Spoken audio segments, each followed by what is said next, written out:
నమస్తే, welcome to Big Telugu TV. ప్రస్తుతం మనతో పాటు ఉన్నారు సినీ క్రిటిక్ దాసరి విజ్ఞాన్ గారు. విజ్ఞాన్ గారు, అమృత ప్రణయ్ కేసు 2018లో జరిగింది.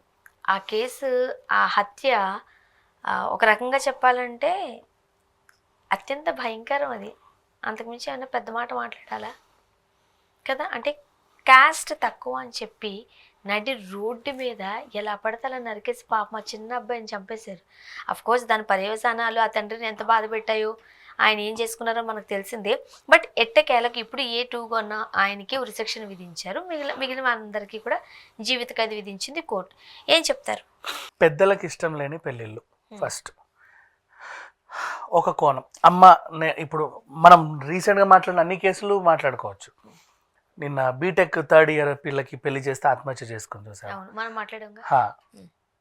ఆ తల్లి ఎందుకు చేసింది? నిన్ను కూతురుని చంపుకుందామని చేయదు.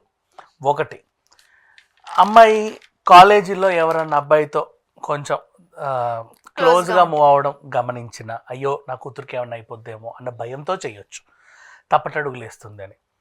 లేదా ఇప్పుడు వీడు చేసుకుంటానని వచ్చాడు, తక్కువ కట్నం వద్దన్నాడు, లేకపోతే ఇంకేదో ఆఫర్ ఇచ్చాడు, పిల్ల చదువుకున్నా పర్వాలేదు మాకు ఓకే అన్నాడు, ఈ సంబంధం పోతే మళ్ళీ మనోళ్ళు తెలిసిన వాళ్ళు, ఈ మధ్య మ్యాట్రిమోనీలోనే అందరు వెతుక్కుంటున్నారు, ఇదేదో తెలిసిన సంబంధం, ఇప్పుడు పోతే మళ్ళీ మిస్ అవుతానేమో, వీడి దగ్గర ఉంటే నా కూతురు బాగుంటుందేమో, మన ఇంట్లో అలా చూసుకుంటారు, అలా పెళ్ళిళ్ళు చేస్తారు, ఇలాంటివి ఉంటాయి. నెక్స్ట్, వీళ్ళకి ఇష్టం ఉండదు, ఎందుకంటే ప్రేమించుకుంటారు ఎవరినో ప్రేమించినప్పుడు. అంటే పేరెంట్స్ సైజ్ ఏంటి, నేను 20 ఏళ్ళు అది అనకుండా ఇది అనకుండా పెంచా, కష్టం వచ్చినా నష్టం వచ్చినా పెంచా, మేము పచ్చడి అన్నం తిన్నా నీకు ముద్దపప్పు పెట్టైనా పెంచాం, మాకు డబ్బులు లేకున్నా కొన్నిసార్లు పొలాలు పాడైపోయినా ఇంకేమన్నా అయినా సరే అప్పు తెచ్చో సొప్పు చేసో నీ హాస్టల్ ఫీజు అన్నా, నీకు పుస్తకాలన్నా, ఆ ఫీజు అన్నా, చివరికి నువ్వు ఫ్రెండ్స్తో కలిసి ఎక్స్కర్షన్ వెళ్తానన్నా డబ్బులు అప్పుడు మా దగ్గర లేకున్నా, తిండికి లేకుండా ఇచ్చాం. ఇంత పెద్ద చేసిన తర్వాత ఎవడో 2 నెలలు పరిచయం అయిన వాడి దగ్గరికి వచ్చి నువ్వు 2 ఏళ్ళో 3 ఏళ్ళో 2 నెలలో నాకు తండ్రొద్దు తల్లొద్దు మీరెవరు నాకు అవసరం వాడితో పోతా అంటున్నారు. అది వాళ్ళకి నచ్చదు. నెక్స్ట్, ఈ 20 ఏళ్ళు నేను నిన్ను పెంచేటప్పుడు చుట్టుపక్కల వాళ్ళందరూ చూశారు, మనల్ని వాళ్ళ ఇంటికి భోజనం పిలిచాం, వాళ్ళు మన ఇంటికి భోజనానికి వచ్చిన వాళ్ళు ఉన్నారు, నేను మర్యాదగా బ్రతికా, అబ్బా పిల్లల్ని చూడరా ఎంత చక్కగా పెంచాడో, దారికి తెచ్చాడు అని. ఆ మర్యాద నువ్వు ఒక్కసారి నా తలదాన్ని పోయేసరికి నాకు పోయింది. నెక్స్ట్, ఇదే వీధిలో నేను తలెత్తుకొని తిరగలేకపోతున్నా, అందరు నవ్వుతున్నారు, పోనీ జాలి పడుతున్నా, నాకు జాలి కూడా వద్దు, నేను చెప్పలే వీళ్ళందరూ నా మొహం చూసి జాలి పడమని, నేను ఇక్కడ ఏదో హాయిగా నా బతుకుదామని వచ్చా, నన్ను చూసి అవతలోడు జాలి పడాల్సిన అవసరం లేదు, నవ్వుకోవాల్సిన అవసరం లేదు, విమర్శించాల్సిన అవసరం లేదు, తిట్టాల్సిన అవసరం లేదు, అలాంటి పొగడాల్సిన అవసరం కూడా లేదు. ఈ సిట్యువేషన్ని కల్పించింది నువ్వు. సరే ఓకే, అంతవరకు బాగానే ఉంది, నేను అర్థం చేసుకుంటాం మిమ్మల్ని అనే వాళ్ళు కూడా ఉంటారు. ఇక్కడ కొంతమంది పేరెంట్స్కి ఇంకో ప్రాబ్లం వస్తుంది, కొంచెం ఫ్యూడల్గా ఉంటారు, వాళ్ళు యాక్సెప్ట్ చేయలేరు, మనిషి ప్రాణం పైన యాక్సెప్ట్ చేయలేరు. లైక్ ఇప్పుడు తారకరత్న వాళ్ళ నాన్న ఉన్నాడు, అలాగే రెడ్డీస్ కదా వాళ్ళు, హీ వోంట్ యాక్సెప్ట్ దెమ్. ఇప్పటికీ కూడా వాళ్ళ తప్పు కూడా ఏం లేదు మా, వాళ్ళు అలాగే ఉన్నారు అంతే, వాళ్ళని ఏమంటాం చెప్పు. అంటే ఒక జనరేషన్ వాళ్ళని ఇప్పటికీ మార్చలేము కదా. సో తను వద్దనుకున్నాడు, అమ్మాయి సరే ప్రేమించింది, అర్థం చేసుకుందామంటే మళ్ళీ ఏదో తక్కువ కులం అంట. ఓ మై గాడ్, తక్కువ కులం, అసలు ఇప్పుడే నేను తలెత్తుకోలేకపోతున్నాను, పైగా నువ్వు తక్కువ కులం వాడితో పోయావని మా వాళ్ళందరూ తెలిస్తే. కులాలలో ఎలా ఉంటుందంటే కుల బహిష్కరణ చేస్తారు వాళ్ళని, బాగా కట్టుగా ఉండేవాళ్ళు, వాళ్ళదేదో ఇప్పుడు ఏబీసీ కులం అనుకుందాం, మన ఏబీసీ కులం నుంచి వీడిని బహిష్కరించండిరా, మన కులానికి చెడ్డ పేరు తెచ్చాడు, కులానికి అవమానం చేశాడు అన్నట్టుగా వాళ్ళు ఫీల్ అవుతారు. అలా ఉంటాయి కొన్ని చోట్ల, ఊర్లలో ఎక్కువగా, గ్రామీణ ప్రాంతాల్లో.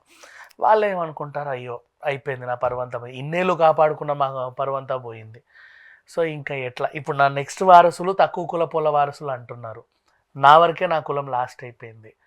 ఈ ఫీలింగ్స్తో వీళ్ళనే సూటిపోటి మాటలతో ఆ అమ్మాయి తరచు గుర్తొచ్చి పెంచిన విధానం గుర్తొచ్చి నన్ను వెన్నుపోటు పొడిచిపోయింది అన్న కసితో, అసలు ఇదంతటికి కారణం వీడే అన్న ఆ పగతో రగిలిపోయి ఏం చేస్తాడంటే వాళ్ళని చంపేయాలన్నంత కోపం వస్తుంది. అది ఒక ఎత్తు. మళ్ళీ దీంట్లో ఇంకోటి ఉంటుంది, వాటితో ఎక్కడికో పోయి ఉంటే ప్రాబ్లం ఉండదు, కళ్ళ ముందే తిరుగుతూ ఉంటారు వాళ్ళు కూడా, బైక్ వేసుకొని ఇలా వాటేసుకొని చూట్లా చూసుకుంటూ వెళ్తారు, నేను ఏదో సాధించాను అన్నట్లుగా. అది కూడా తప్పే.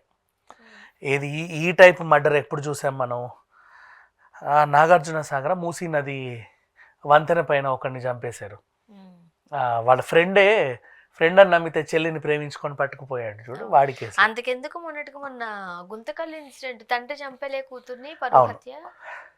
సో ఇట్లాంటి ఇన్సిడెంట్ వాళ్ళు కూడా ఏం చేస్తారంటే, ఇప్పుడు ఒకవైపే తప్పనలేమమ్మా. ఇప్పుడు పరువు పోయిందని చెప్పి వీడు వెళ్ళి తెగ నరకడు, నువ్వు రెచ్చగొడితేనే వాళ్ళ మీదకి వస్తారు. నేను ఇక్కడ ఎవరిని సమర్థించట్లా, అటు ప్రణయ్ని అనట్లా, ఇటు మారుతిని అనట్లా, ఇద్దరూ లేరు మన దగ్గర ఇప్పుడు చెప్పుకోవడానికి. అలానే అమృతని కూడా నేనేం సమర్థించట్లా. నీ ఏ తప్పు లేదు అంటే నేను ఐ కాంట్ యాక్సెప్ట్ సంథింగ్.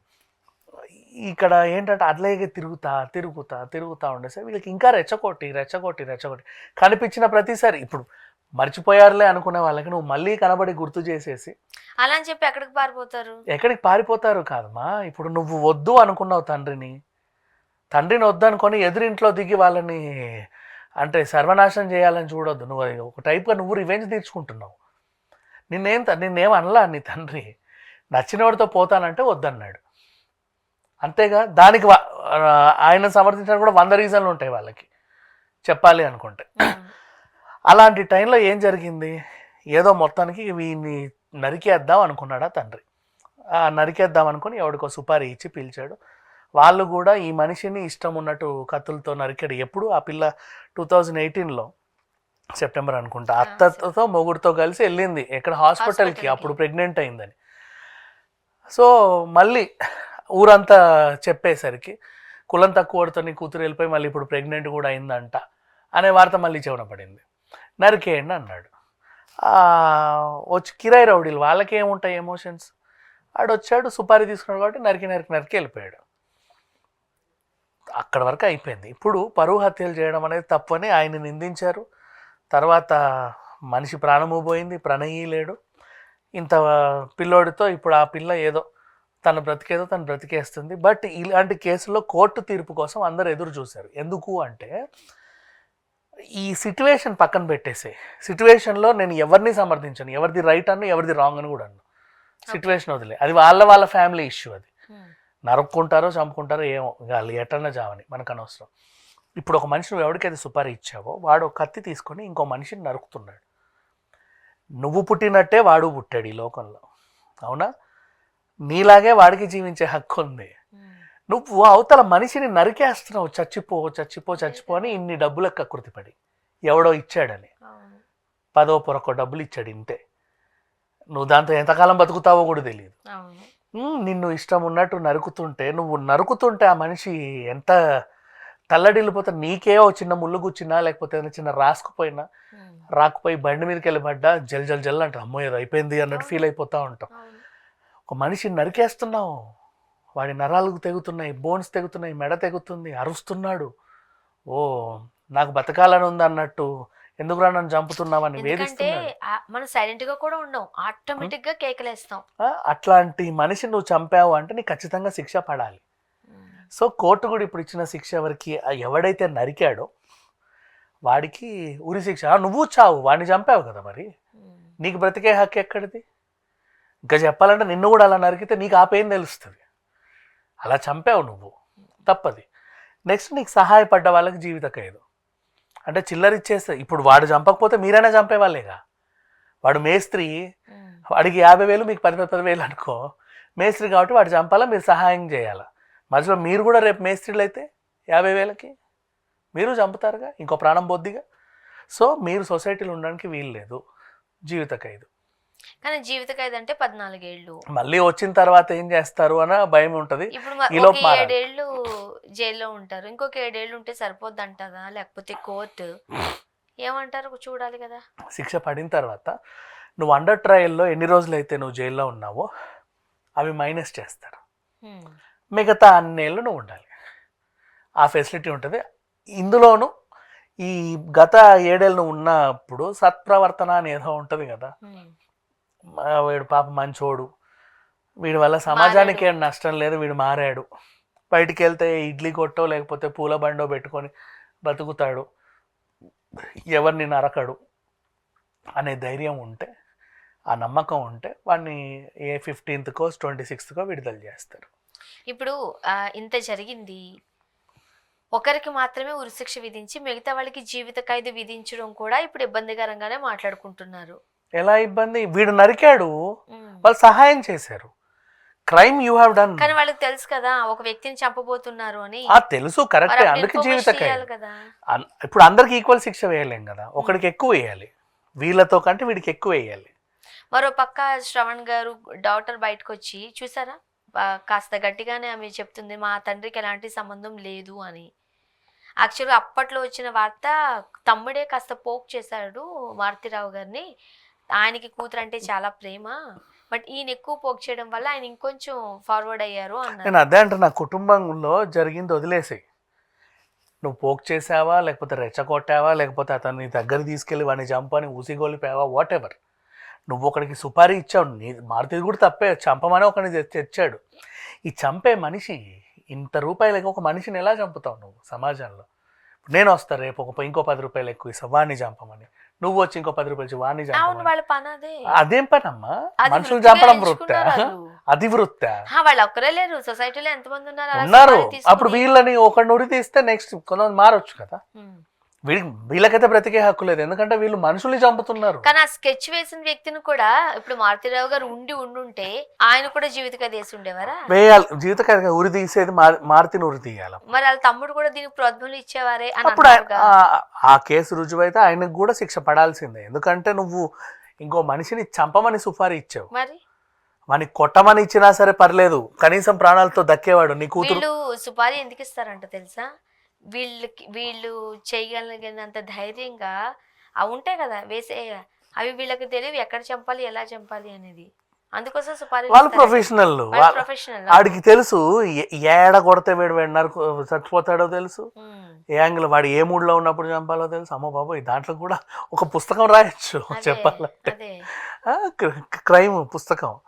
అందుకు వాళ్ళని పిలుస్తారు. వాడిని తప్పే, మారుతి ఏం కరెక్ట్ చేశాడు నేను అనట్లా, మనిషిని చంపినప్పుడు తప్పే. కాకపోతే అవతల వాళ్ళు కూడా ఊరికే వాళ్ళు పొద్దున్నేసి ఇలా పోతుంటే ఈయన వచ్చి ఆయన చంపాడు అనరు, ఏదో చేస్తేనే వీళ్ళకి చంపాలన్నంత కసి ఆ పగ పెరుగుద్ది. 2 చేతులు కలిస్తేనే చెప్పట్లేదు, నేను అందరూ శుద్ధ పూసలని నేను ఎవరిని అన్నాను దీంట్లో. సరే ఈ అమ్మాయి ఇప్పుడు ప్రజెంట్ బాగానే ఉంది, ఇన్స్టాగ్రామ్లో ఇన్ఫ్లుయెన్సర్గా కొన్ని షాప్ ఓపెనింగ్లకో లేకపోతే ఆ మేకప్ ఆర్టిస్టులు వీళ్ళకి చిన్న పోటీక్స్లకు వెళ్ళి ప్రమోషన్లు చేస్తే బాగానే ఉంది. పిల్లోడు బాగున్నాడా? అత్తింటి వాళ్ళు యాక్సెప్టెడే, అమ్మగారు కూడా, వీళ్ళు నాట్ యాక్సెప్టెడ్ ఇక్కడ నుంచి. ఈ మారుతిరావు వాళ్ళ అమ్మగారు ఇంకా ఇప్పుడు పర్లేదులేమా, జరిగి చాలా రోజులైంది. ఇప్పుడు మన కోర్టు కేసులు తీర్పులు ఎప్పుడు వస్తాయి అంటే అంతా జరిగి వాళ్ళందరూ బాగానే ఉన్నారన్న టైంలో వచ్చి పిడుగు పెట్టేస్తుంది, గతాన్ని గుర్తు చేస్తా. ఇప్పుడు కలిసిపోయారు అంతే, గతంలో ఎప్పుడో ఏదో అయిందిలే ఇప్పుడు ఎందుకు అనే టైంలో తీర్పులు వస్తూ ఉంటాయి. ఇప్పుడు మొన్న నీకు రాజశేఖర్ జీవిత చిరంజీవి విషయంలో కూడా ఎప్పుడో 14 ఏళ్ళు 15 ఏళ్ల క్రితం వాళ్ళు ఒక ఛానల్లో కూర్చొని ఆయన తిడితే అది ఎప్పటికో కాస్త ఇప్పుడుకి వచ్చింది తీర్పు. బాగున్నారు చక్కగా నవ్వుకుంటూ చీర్స్ అనే టైంలో వార్త వచ్చేస్తుంది, మన ఇద్దరం ఎందుకు కొట్లాడుకోవాలి కదా అని గుర్తు వస్తుంది మళ్ళీ. ఇలాంటివి ఉంటాయి. ఈ తీర్పు కొంచెం లేట్గా వచ్చింది అంతే. Thank you so much.